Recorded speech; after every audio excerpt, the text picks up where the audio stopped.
shall we move on to the conversation regarding Mr. Steffen versus Mr. Turner and others? Yeah, so like Andrew mentioned before, we saw this. I don't know. I don't even think you want to call it a debate topic, talking point, whatever you want to call it, of who should be the national team goalie. Obviously the Gold Cup groups just came out, so U.S. men's national team talk is starting to pick up a little, trying to figure out who's on form, who's injured. We're going to still continue to petition for Io Akinola to play for the national team. That's never going to go away until, he officially commits to Canada, and even it might still not go away. But we saw the argument that Matt Turner should, at the very least, be challenging Zack Steffen for that number one spot, for that starting spot, which I understand. I understand the argument and where it comes from. You have Matt Turner doing pretty well with New England, which I didn't think I would ever say, because New England is just a team that exists for me. But he's I can't deny, I can't fault him. They've been solid the last couple of games this season. Whereas Zack Steffen, yes, made his debut for City the other day, or a week or so ago now, but for the most part is only going to feature, barring a horrific injury to Ederson, only once in a while.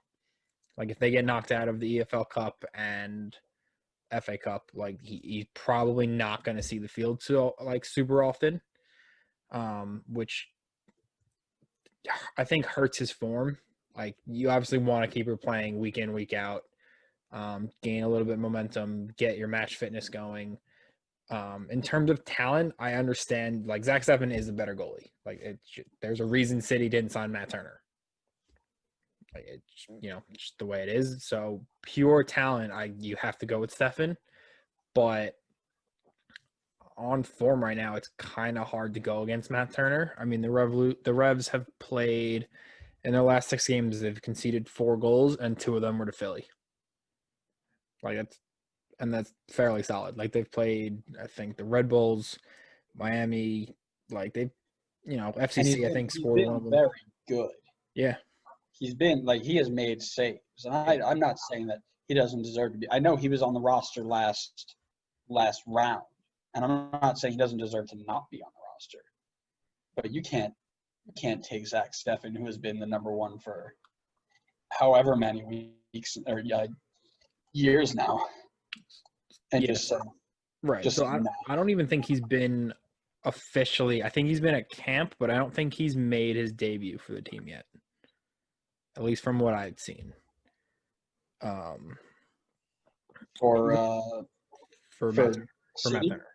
No. Oh, the roster. Yeah. Okay, no, Zack Steffen played. He did. He definitely did. Yeah, okay. I was gonna say Matt Turner hasn't gotten a call up yet. He has gotten a call up. I don't think so. I looked at the U.S. roster just as soon as I saw this talking point. Okay. He has a call up. I don't know if he has a appearance. I don't believe so. And that's what I'm looking for, because he was called up. Yeah, I don't think he has an appearance, but he's on. If you go to USMNT right now and look at their roster, he is one of the 3 goalkeepers with Hamid and Johnson. Now, that was not January camp. That was September camp or whatever. So camp is different, at least for me, than an actual roster. We've had some weird people get called up to camp and never make the team again. Julian Green was at camp a bunch of times and doesn't exist anymore. So I'm talking about an actual appearance for the national team. Matt Turner has not featured in a game. Yeah.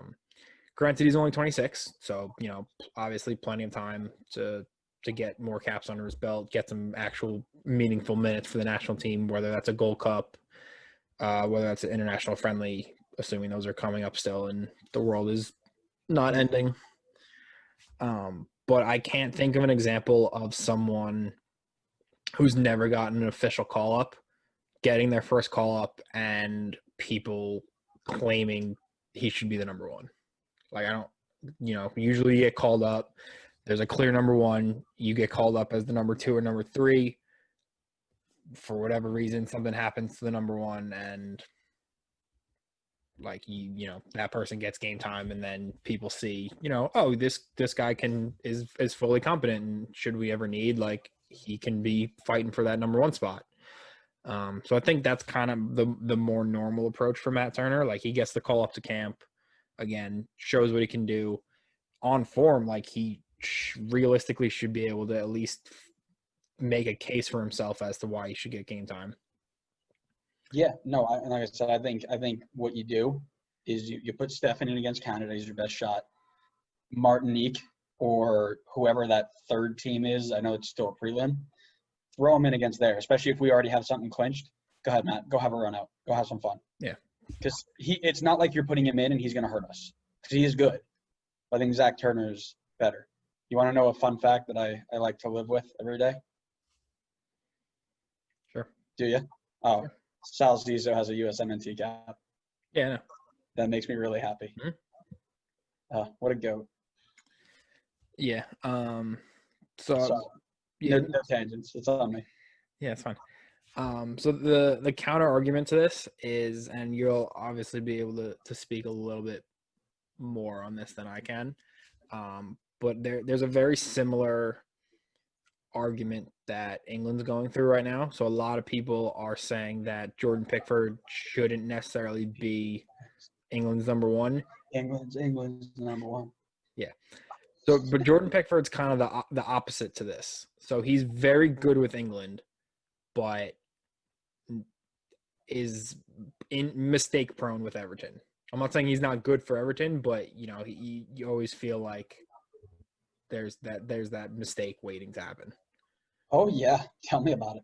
Right. So a lot of England fans now say, maybe someone like a Nick Pope from Burnley, or I'm sure there are others, could make a case to play for England. So players who are doing really well with their club and don't necessarily have that mistake waiting to happen should be arguably the number one for England, because they show week in, week out that, like, they can catch a ball cleanly.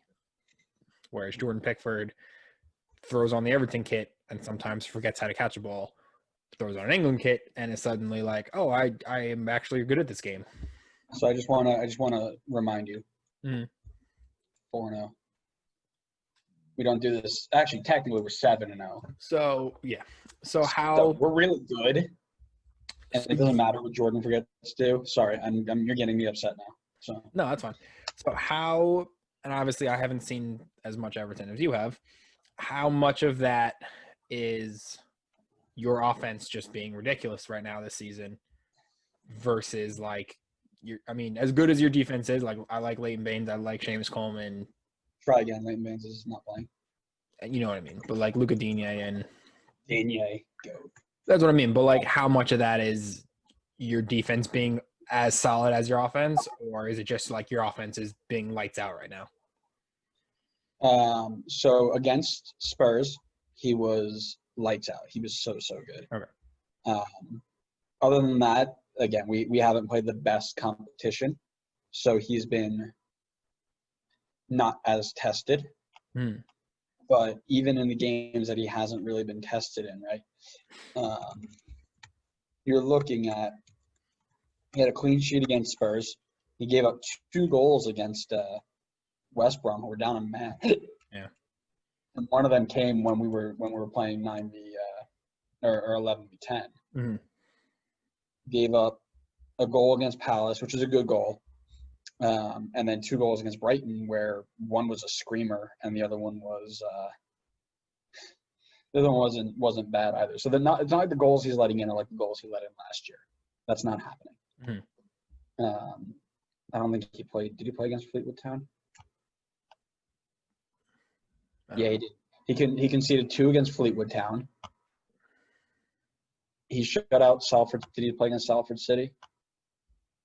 No, he didn't play against Salford City. Salford City, we shut him out. And then against West Ham, I think he played. And Dominic Calvert-Lewin had himself another day. He might just be the best striker in the world. Anyways, yeah, no. So when you look at the way he's been playing, he had a very, very good day against Spurs, but he isn't the back line is kind of leaving him open because we're doing a lot of attacking, right? It's very much a lot of 1v1 attacking, and they're scoring some screamers from far out and, you know, quality stuff. But he's better than he was last year, and that's what I'll say is last year, anytime a ball went in the air, you're like, oh, is he going to mess this one up again? And he would. But recently he's been solid. His decision making is better. It's his execution on his decision. So if he's going to come punch a ball, it's the right decision to punch it, but the punch isn't good enough. You know what I mean? Like it's going 7-8 yards instead of 20 yards. All right. So, yeah, you know, like I said, I think the way that we're playing, he's probably held his own as a starter. But last year, I definitely understand that conversation. But to further that, if we're comparing the way the USMNT are doing it and the way we're doing it, or the way that England are doing it, both of their players play in the Premier League, right? true. And they're both starters in the Prem. They're both starters in the Prem. Mm. You're talking about a guy who starts against Brian White versus a guy who is going to get backup time and play against some of the, you know, better attacking talent in The world. Yeah, I'm not going to say the world because he does play in the lower. But when you're playing like, you know, West Ham or something like that, when you're okay, yeah, you know, when you're in the cup, you're in the cup, you're playing against those types, and that's better than going up against there. So when you go into national team play, you could probably get away with it in the Gold Cup because you're playing teams like Martinique or Guadeloupe or whatever. But when you go on to the World Cup stage, World Cup qualifying, and go into the big tournaments, it's like that's not something we can really afford, right? yeah. And part of the rest of that argument is because of the team Zack Steffen's on. Like, you're on Pep Guardiola's Man City team. Granted, they're in like 14th place right now and things aren't going so well, but just the environment and the win, like, you have to come in every day and fight for everything. Like, there is no half-assing a training session or a game or anything you do there. So that kind of like big, you know, I'm going to censor myself, but big mentality, to, you know, bringing that into the national team camp, like, is huge. Not to say the Revs don't have that, but, like, you know, levels between the Revolution and Man City are kind of massive. Yeah, well, that's my exact point, right? Like, I get that there's a gap, but it's like saying, you know, you've got somebody playing in the Haitian division or a Haitian goalkeeper who's playing in as a backup in the second division of France, right? Like, which one are you going to go with? Yeah. Just to bring it back. So the other argument and the main talking points that I see a lot of people discussing were Zack Steffen or Matt Turner. Sean Johnson deserves to be in this conversation, though. Like, I'm not saying to start as a three. Yeah, he should be he should be a set name in this team, I think. I'm not saying he gets game time. I'm definitely not saying that, but if you're gonna make the argument for Matt Turner because of the form he's on right now, Sean Johnson's conceded 4 goals in their last 7 games. Like, you know, New York's playing well. I don't know how that's not necessarily entirely due to them, to who's in goal for them, but he's been doing well enough that, you know, he at least deserves to be in the conversation. If you ask Shep Messing, so does Luis Robles, but we're not going to. Luis Robles, unfortunately, has one arm right now, so I don't think we'll get to that.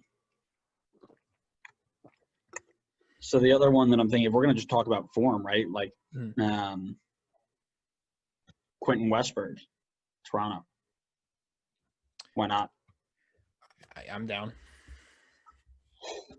Or if we go into the West, right? Stephen Fry for Seattle. Where's Stephen Fry been? He won how many MLS Cups and how many, you know, how many times he's been top of the league? And he's Steve Clark. Same thing with Portland. Where's he been? Tim Melia. Like, if we're going to talk about performances in the league and people being all right, Stephen Fry's given up 13 goals in 14 games. And Seattle just run rampant. And nobody even bats an eye. But if we're going to talk about Matt Turner with 6th place New England because he's got 12 goals against in 15 games.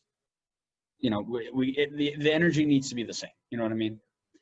Like Quinn Westberg is probably a good shout because I don't know if you saw that double save he made the other day, but it was I love Quinn Westberg as a goalkeeper. Yeah. Oh yeah, I think he's fantastic. He's very athletic. He's smart. He understands how to play the position. But again, if we're going to start talking about people who deserve to be in the conversation, every one of those goalkeepers deserves to be in there instead of Ethan Horvath, who's playing in the third division. Right. Yeah, I don't even know where he's playing. Ethan Horvath is still at Bruges. Is he starting at Bruges? I've heard he started and didn't start. Or Jonathan Klinsmann, who's backing up not Brian Rowe, David Bingham. David Bingham. Yeah. David Bingham. Yeah. Yeah. I mean, if we're going on form, the Galaxy's not what we want right now. Yeah, that's not the argument we want to make, right? But yeah, no, like I said, we can have that conversation. That could be a whole episode. Yeah. But we won't.